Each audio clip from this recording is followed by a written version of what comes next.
جالي سؤال دلوقتي زي ما انت شايف على الشاشه، الطقم السيراميك ده سيراميك ولا زجاج بايركس؟ لا، هو زجاج بايركس، بس عشان ملونينه شبه السيراميك فهو احنا مسمينه سيراميك عشان يبقى اسمه من شكله. الطقم ده فيه الوان كتير، فيه الروز، فيه العسلي اللي انت بعتهولي في التعليق، وفيه الاخضر، وفيه الفامي ده جديد، وفيه الازرق. ومتاح برضو نكتب الاسم هنا، لو كتبنا الاسم هنا بميه الذهب هيبقى حاجه روعه. الطقم بيجي سبرتايه وكنكه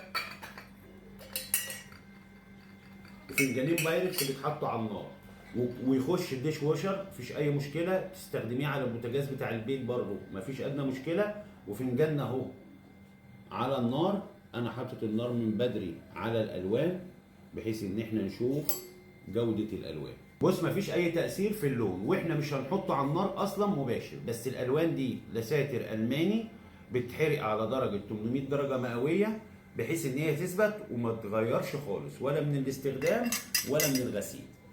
الطقم هيجي لك في شنطه متبطنه، هديه محترمه تليق بيك وبينا للي رايحه له الهديه. الطقم كله بايركس حراري، وننصحك انك تجرب القهوه في الفنجان نفسه. عايز الطقم بسكريه وبنانه، عشان بتسال ايه البنانه؟ البنانه دي وعقل البن.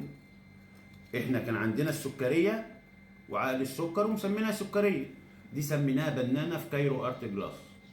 والطقم كله عليه ضمان سنتين، وبعد السنتين احنا معاك. سلام. نسيت اقول حاجه، زي ما اللساتر الوان الماني، الدهب ده دهب عيار 12%. دهب مش مجرد اسم، لا ده معدن نفيس، يعني ما ينفعش تحطه في ميكروويف.